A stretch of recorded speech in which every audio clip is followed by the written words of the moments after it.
Hey guys, welcome back to Wentworth Life. Now, before we get started in today's video, I just wanted to say a massive thank you to everyone who has supported my Season 10 fanfiction series over the last 12 weeks. Yes, 12 weeks, how mad is that? I was so happy to see how many of you were enjoying the fanfiction series, and I really enjoyed reading all of your comments each and every week and seeing some of you try and predict what was gonna happen next. I also want to say a huge thank you to Michelle for recently doing a reaction video to my final episode, which was just so awesome to watch. It's also one of the most biggest compliments that anyone has ever done for me, so thank you to Michelle. You know how much I love you, Michelle. Okay guys, well in this video we are going on a little behind the scenes adventure where I am going to explain where all of my ideas came from, the reasons why I came up with certain storylines, and I'm also going to reveal a slightly different alternative ending that I had in mind in the final episode. And of course I'm going to be responding to a bumper load of your comments, as we haven't done that in a little while. So get yourselves comfy and let's get started.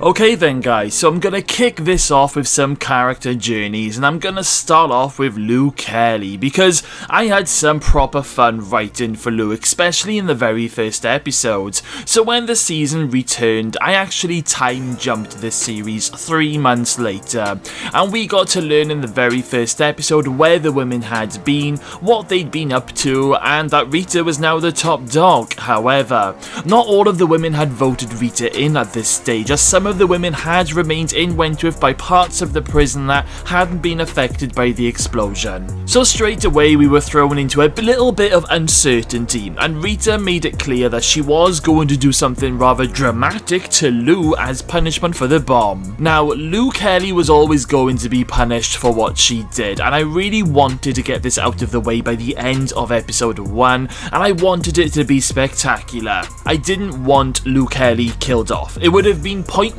killing her off, as the writers kept her alive for a reason at the end of season 8 part 2. So of course episode 1 ended with Rita punishing Lou in the laundry in front of all the women when she steam pressed her hand. She then also branded Lou in the forehead as a T for traitor, but I did throw in a last minute twist. Lou ended up burning herself in the forehead even more against the steam press to remove the letter T. It was great. I can't remember when I came up with this idea. I could literally see this happening because Lou is a badass and she will do anything to not let anyone get one up on her. So that was the first episode out of the way. So what was next for Lou Kelly? Well, Lou's future at Wentworth seemed uncertain due to the minister threatening to get her sent to Sinclair, but he needed to get a psych to do a full report on her, so I used this opportunity to bring back Bridget, who did it as a favour for Vera. Now I always wanted to see this sort of scene with Lou Kelly, having some sort of psych sessions and delving a little bit more into her past. Now, I didn't go into too much detail with Lou's past during these scenes, but what we did learn is that Lou does not like talking about her parents, especially her dad, and the rest is now left to our imaginations. Now, with this fanfiction series, I didn't want it to be a full series of Lou versus Rita, because we had all of that in the previous season, and I didn't want to repeat everything once again. So I came up with the idea to get Lou to escape and go on the run with her brother, where she can remain brutal and badass but away from Wentworth. In season 8 part 2, Lou received a letter from Reb's mum along with a photo of Reb's gravestone, which really pissed off Lou. So I wanted to continue that story by sending Lou to Reb's mum's and teaching her a lesson, which of course went a little bit too far because Lou ended up burning her to death, but that's that's Lou Kelly for you. After Lou then had her fun on the outside, things ended in tragedy when the police closed in on her, and her brother Trav, he ended up freaking out because there were some serious bad people after him and he couldn't go to prison and be tortured. So in a dramatic twist, he ended up taking his own life and Lou was caught by the police. At this stage of the season, Lou has just lost everyone that she ever loved in her life, but of course it hadn't been revealed just yet at this stage in the series that Lou was going to end up pregnant by the end. And this was the main reason why I decided to make Lou pregnant. Even though she ended up going through a horrific sexual attack, Lou having a baby changed things for her, especially when she ended up having that beautiful dream with Reb in the final episode. It kind of just came down to it. I didn't want Lou to die, and I also didn't want her fighting Rita every single day. There's a lot more to Lou than that, and I kind of felt like this would be like a nice way of turning the character around. Although she'll still remain badass, it gives her a new focus. There were some awesome moments that I really enjoyed writing with Lou, but my favourite moment I think was when Lou, Rita and Joan, they were all beating themselves up in the slot and blaming the attack on Craven and Carlton.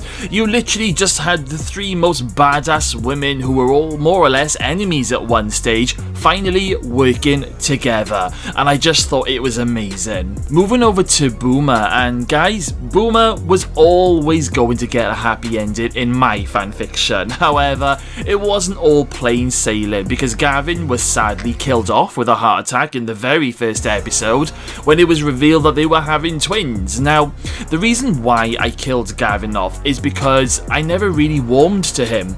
In my opinion, he was a dirty pervert who I honestly feel would have ended up cheating on Boomer in time. I don't know, I just didn't trust him with Boomer, so he had to go.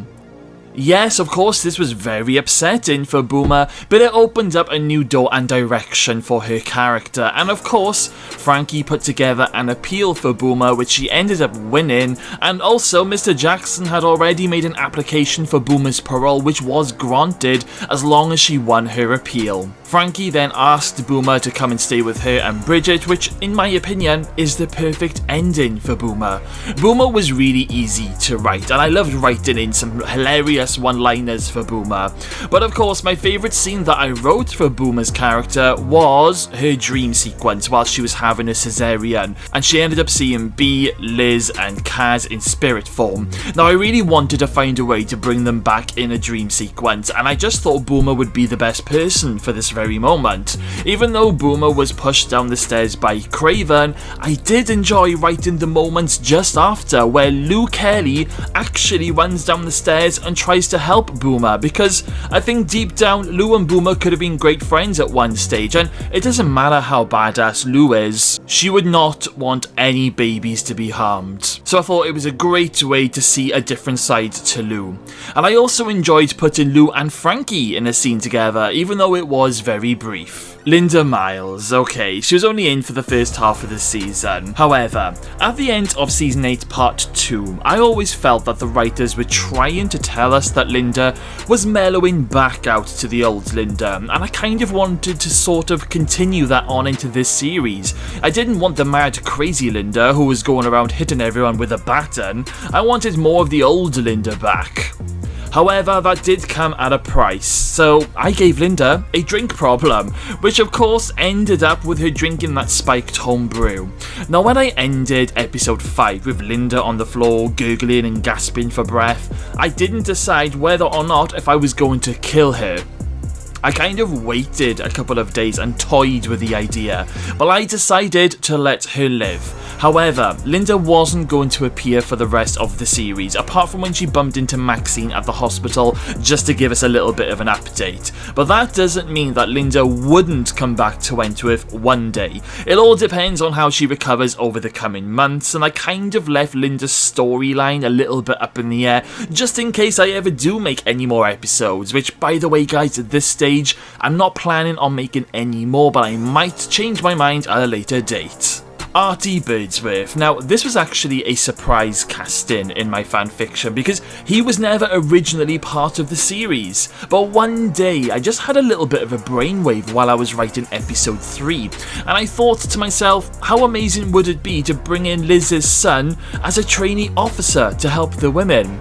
I thought it was a nice little callback to Liz, and I also needed to balance out the nice officers too, because we had already got a new officer, Janet Latham, who was a very bad character, which I will get onto in just a moment, but I really needed to balance it out and bring in at least one nice officer with absolutely no hidden agenda, so that's why I brought in Artie Birdsworth. Now, talking about Janet Latham, she was a nasty new officer with a secret. She was basically a prisoner but in an officer's uniform, that's how I wrote her.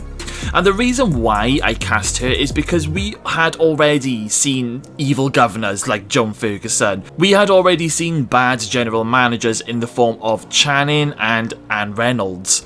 So I thought it was time to bring in a nasty officer who went around the prison thinking she was better than everyone else. Now, Janet, of course, had been sent to Wentworth by Craven, who we hadn't met at this stage, but Janet was instructed to somehow get Ruby and Rita sent to Blackmore, where Craven could kill them for payback for Officer Jonesy, who Craven was really good friends with. So Janet cooked a plan to murder Zaina and to frame Ruby for the murder, and of course the minister was sending all troublemakers to Blackmore, so Janet saw this as the perfect opportunity, which did end up working, and it wasn't long before Rita followed.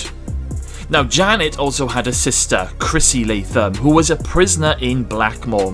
Now, I didn't go into too much backstory with Janet and Chrissy, apart from the fact that Janet had become a prison officer to protect her sister, which led Janet to do some crazy things, like the time when she accidentally ended up giving half of H-Block an overdose of heroin when she was trying to kill Rita for Craven. Now, Janet met a very grisly end in episode 10 when she was thrown into one of the laundry dryers that was filled with gasoline and set on fire. Can you just imagine how painful and brutal that death would be? I actually don't even know where that scene came from. All I can remember is I was getting ready to write Nightmare on H-Block, and I wanted to end it with Janet's death scene, and I wanted it to be a death scene that we'd never seen before and one that we wouldn't forget. So this is how Janet ended up having that spectacular ending. I think my favourite new character was Sandy Edwards. Sandy was, of course, a character in Prisoner who we all loved, and I literally kept Sandy the same in Wentworth. However, there was a little bombshell because Will Jackson was revealed to be her father. Now, I really wanted to create an interesting storyline for Will. I didn't want him just sitting in his governor's chair giving out orders. I wanted to give him something juicy, and I had some real good fun writing these scenes with Will and Sandy. I think it was one of my favourite storylines to write. Now, the backstory on Sandy was that she was old friends with Ali and that she had just finished an 8-year prison stretch at Blackmore, so Sandy knew Evil Craven, and she also knew Chrissy and some of the other Blackmore girls when they were transferred to Wentworth after the fire. We also learned that Sandy did not have the best upbringing with her mother, which is what made Will and Sandy's storyline more important and tragic. If only he had known that she existed sooner. I also brought back Maxine because, I don't know, we never ever got closure on her, and I also thought with all of these new characters that I'm bringing in, I think I should bring back at least one old face just to keep it familiar, otherwise people are going to get lost in the fan fiction. And what you got to remember as well, guys, is by the end of Season 8 Part 2, we lost a lot of characters and we needed to fill up H1. I can even remember in Season 8 Part 2 Episode 9, there was only like about 4 or 5 of them left in H1. I honestly think it was just 4. Rita, Ruby, Ali and Boomer. I'm sure that's what it was. So H1 needed filling up, so that's one of the main reasons why I brought back Maxine, and of course we all love Maxine. Now, Ali had a little bit of a quieter season this time around, but I did bring in new character Margot Gaffney to keep Ali on her toes. Now, Margot was good friends with Narelle Stang, who had previously been in Wentworth in Season 7, where we learnt that the Red Right Hand had beaten her brother so badly he was left in a wheelchair, and Margot fancied some revenge. revenge. There was a horrible scene that I wrote when Margot ended up dragging Artie out of her wheelchair and attacked her in the shower block, but Sandy did end up coming in and saving Artie, and I just thought it was a really good scene to show everyone how much Sandy can really look after herself and the women, and I suppose she was sort of a bit of a stand-in for Rita until Rita got back from Blackmore. Now before I talk about the Blackmore episodes, I just want to talk about Denise Tyler, labelled as the twisted psychopath after she was arrested and sent to Wentworth for abusing and killing babies. Now it wasn't a pleasant storyline to write or create, however, Wentworth has never shied away from hard-hitting storylines, and unfortunately there are real monsters out there who are just like Denise Tyler. So it was a difficult storyline to create, and I can remember feeling very down and depressed after posting episode 2, The Twisted Psychopath, on the channel. Luckily, a good night's sleep sorted me out, but it did make me think that some of the real writers on Wentworth must have gone to some real dark places over the last 9 years. Because sure as hell, I did. Anyway, Denise Tyler was always going to die. Always. And Vera was always going to do it. Now with Vera, I had decided that she was going to go out with a bang with a big shocking storyline. I mean, something needed to change because I didn't want the same old storylines just being repeated. So I felt the time was right for Vera to leave the show, but I did it in spectacular fashion. When Vera pushed Denise off the roof, ended up in Blackmore, ended up getting ganged, got sent to Sinclair where she was being nursed by Joan Ferguson, posing under a different name. Wow. Vera really went through it, but it was always my intention for Vera to meet back up with Joan, and it was always my intention for Joan to sacrifice everything for Vera. So let's quickly touch on Joan. At the end of season 8 part 2, Joan disappeared and walked off into the woods. So during the 3-month time jump, we learned that Joan had kidnapped Dr. Miller and was getting ready for some serious revenge with him and Mr. Jackson. In my mind, Joan was always planning on going off to start a new life. However, I think when Will told Joan that him and Dr. Miller were getting Joan sent off to Sinclair for the criminally insane at the end of season 8 part 2, Joan had some serious scores to settle. She was just about to start her revenge of Will and Dr. Miller, but when Vera arrived at Sinclair as a patient, that changed everything for Joan. Joan ended up sacrificing everything and helped Vera, Jake and baby Grace to get out of the country and start a new life. Then something snapped in Joan's brain because she went off to try and kill CRAIGz in hospital, and I honestly think at this point Joan wasn't in her right frame of mind. She just saw red and wanted him dead. But Joan was caught and sent back to Wentworth with only one purpose in life left to do: kill CRAIGz. Even if it meant being killed herself, she wanted CRAIGz dead and nothing was going to stop her. So going back to the Blackmore episodes, in Prisoner Cell Block H, we were presented with some really dark episodes when the original Rita Connors was sent to Blackmore. Even by today's standards, they are dark and intense episodes, and I always thought it was such a shame that Wentworth didn't do their version of a Blackmore storyline and bringing in one of the biggest villains ever, Ernest Craven. Can you just imagine for a second, if you guys have seen the Prisoners version of Blackmore, can you imagine what the Wentworth's version would have been like? Seriously, it would have been like, I wouldn't have been able to have coped, to be honest. But anyway, in Prisoner, Craven was more evil than the Freak, and this is what I wanted in the Wentworth version. I wanted to create a real monster with Craven, a monster so evil that in the end, everyone had to put aside their differences and work together in order to survive. And that's how I kind of wanted things to go. I wanted everyone united against this one monster, and I think it really worked out well in the end. With the end of Vera's storyline, I really wanted to try and make her last until the final episode, but there was no way I was going to be able to have Joan help Vera get back into Wentworth and kill Craven all in the same episode. The episode would have been about 2 hours long, and it just wasn't plausible. So Vera and Jake's final episode was episode 9, but then that left us with 3 massive final episodes, which I just really enjoyed writing and bringing to life. I mean, I went all out for these final 3 episodes, and I wanted them to be absolutely huge. So before I talk about the ending of the series, I have to talk about the death of Ruby Mitchell. I really did struggle with my decision on this one, but I did end up thinking the only way we are going to see a massive showdown between Rita and Craven is if Craven does the unthinkable, kill Rita's sister. So it had to be done to set things up for these final episodes. Not only that, but I really wanted to show just how evil and dangerous Craven really is, and that's why when he arrived at Wentworth in episode 10, there was no holding back. Craven was a real monster who was out of control, and he thought he was totally untouchable. And it wasn't only Craven who was evil, it was also his Blackmore deputy Carlton, which is quite funny actually, guys, because I didn't realise this until after a few episodes in, but in some scenes I was referring to Carlton as Carlson.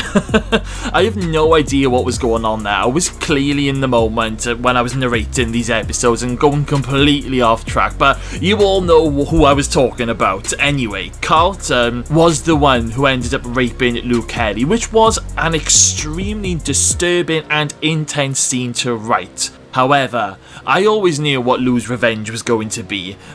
And when I wrote the scene where Lou chops off Carlton's fingers and then his ding-dong, it was very satisfying. I mean, it was brutal, but also satisfying. And I think we can all agree, we were all cheering Lou on in this scene. The dick in the locker was added in just before I started editing the video, as I thought to myself, Joan always likes hiding body bits to surprise people, so I had to add it in, which I thought was a really nice touch. So the series was coming to an end, and I had all sorts of ideas of how I was going to end it. I came very close to killing off Rita, yes. My original idea was Rita was going to be the one to kill Craven, but not before Craven got one final stab at Rita, and Rita was going to die a hero. However, I changed my mind. I thought it was too predictable to have Rita kill Craven.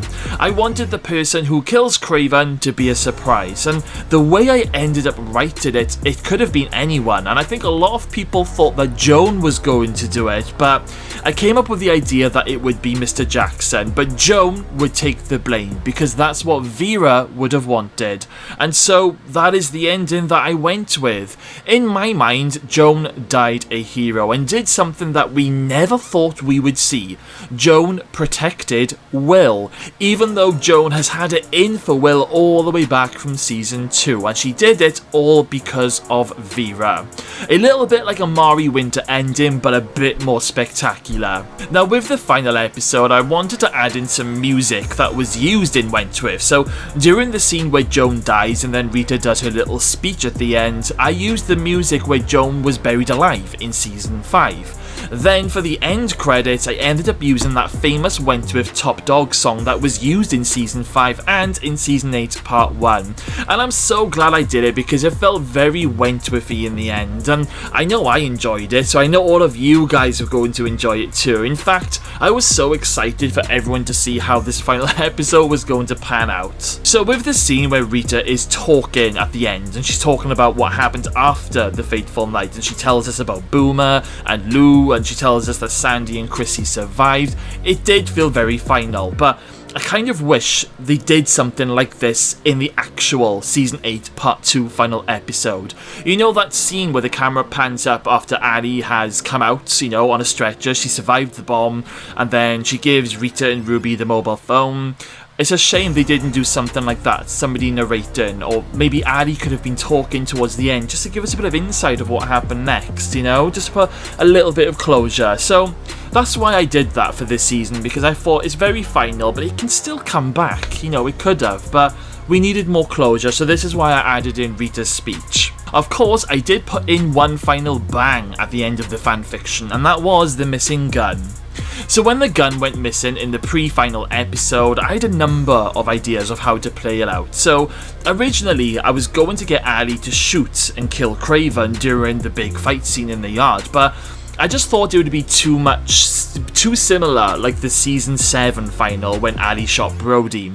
Then I thought maybe Margot has the gun, and there would be this big struggle fight between Ali and Margot during the nighttime scenes. But then I came up with the idea of Ali just killing Margot and saying a fantastic final line of rule number 1, never fuck with the red right hand, which in my opinion is a fantastic final line. That's a huge callback to both Kaz and B. Now, a question that might have popped up in your heads about the gun when you were watching the final episode: why didn't Ali just use it when Craven was threatening to burn them all alive? Well, the answer to that question is that Ali, she had actually hidden the gun in the library, the same place where she hid that gas canister in Season 8 Part 2. So Ali would have had no way of getting to it during those intense scenes, and it's also the reason why Rita and Maxine couldn't find it when they were searching the prison. Now, I do have an alternative ending that came very close to making the final cut, and it's the final scene between Ali and Margot. So I came up with an idea that Ali was going to go to Margot's cell in those final moments and pull out the gun. Ali was then going to purposely end up in a struggle with Margot, and Ali was then going to place the gun in Margot's hand, and Ali was going to pull the trigger and shoot herself. Ali was then going to die, and B was going to come for her, and Margot was going to end up spending the rest of her life in prison for Ali's murder that Ali had actually set up. Now, the reasons why I didn't go with this ending is because, in my opinion, Ali, she'd been through so much over the last few seasons, so why would she end her life now? It would make no sense, because she's always been a fighter. Yes, it might have been more of a shocking ending, but it would have been too similar to B's death. I just didn't want to rehash a similar storyline that we've already seen, so I opted with Ali being the badass character that she is and shooting and killing Margot herself, and honestly I think I chose the right ending in the cut. Okay guys, so that is pretty much all of the behind the scenes of season 10 fan fiction. Obviously I've given you the alternative ending. You might have noticed I'm wearing completely different clothing because I'm filming this the following day and just sticking it all together, so yeah. But anyway, while I was reading through your comments over the last 12 weeks, I noticed like questions, similar questions that were coming up throughout the 12 weeks of the series. So I actually wrote them down, and I rounded them down to like 5 questions that I just thought I'd answer now, because it's probably a lot easier than having to answer everybody the same, question. So here we go. So question number 1 that kept popping up: how long does it take to make an episode? Well, the short answer to that, guys, is around 2 days. And I don't just mean like a few hours on a Monday, then a few hours on a Tuesday. I mean 2 full long ass days. Now, Michelle, if you're watching, do you remember when you used to do episode reviews, same as me? You used to know how long it would take to do those. We used to chat privately about it, and I think there was a time when we both discussed that we didn't even eat all day at one point because we were trying to work so hard to get our videos out. But yeah, so about 2 days to film these fan fiction episodes, and so basically it starts off with me a lot of typing work to begin with, because I need something to read.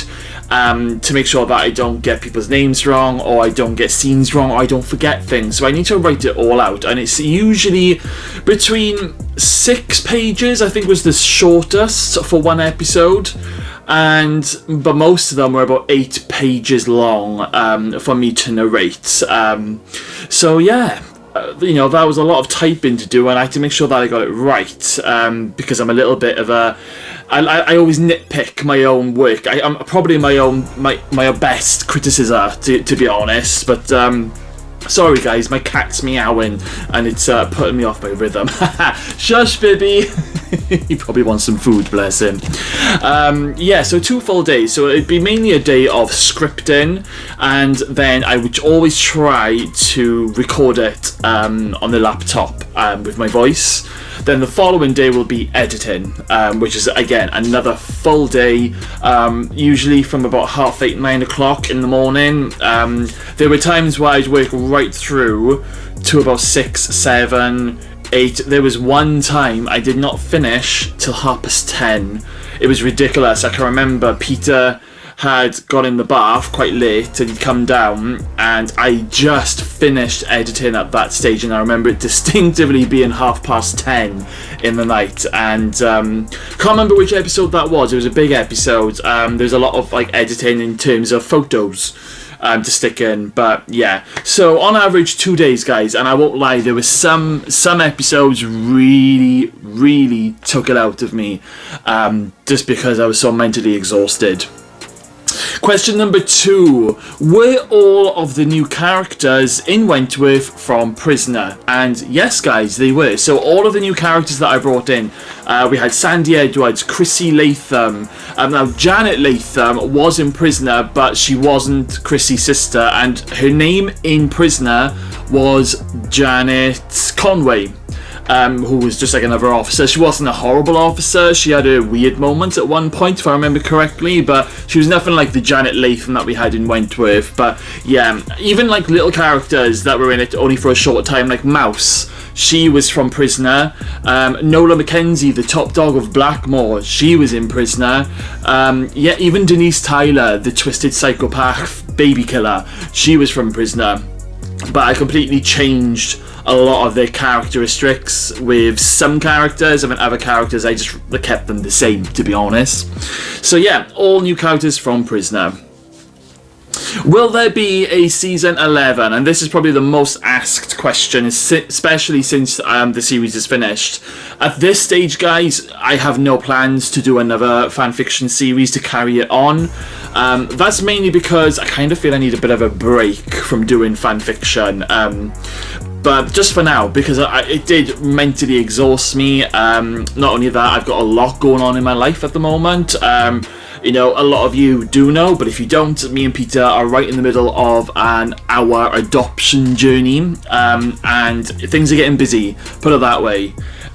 So yeah, so at the moment, no, but that doesn't mean I'm going to stop doing videos. I'm definitely still going to do Wentworth related videos on this channel, aiming to get at least one video out every single week, just to keep you guys going and keep you guys entertained, really. But in terms of a season 11 fanfiction at this stage, no. Could that change in the future? Yes, it could. I've already, weirdly enough, been thinking of what happened next. So yeah, never say never, but it's not going to be anytime soon, guys. But then I suppose I'm kind of left with, if I don't do it sooner rather than later, you're all going to forget what happened in season 10. So I don't know, we'll see. But at this stage right now, no. Where do all of your ideas come from? Probably from Prisoner, a lot of them. Yeah, there's a lot of storylines in Prisoner that I brought into season 10, but I kind of mixed it around and did a Wentworth spin on it. There was also 1 or 2 things I got from Bad Girls, the UK prison show. There was this particular scene when I don't know, I think it was when in the Blackmore episodes when they're all in the dining room, and I think it might have been Chrissy telling the story about a prisoner called Paddy Lawson, where Craven had put cigarettes out on the character's back and joined up the dots with a blade. That was from Bad Girls, because at the time I was currently watching Bad Girls, and that line came up and I thought, wow, that's powerful, I'm going to use that. But yeah, mostly from other prison dramas, and I've just put a bit of a twist on it. And final question, what does Peter think of the series? Peter absolutely loves it. He was kind of my little guinea pig to start off with, just to see his reaction, really. He was really disturbed by episode 2, The Twisted Psychopath. I was just as disturbed making it, to be fair. But I can remember when he was really he really wanted to know what was going to happen next, because he didn't know. He only knew what was going to happen when I posted the video and we sat up and watched it together on the TV.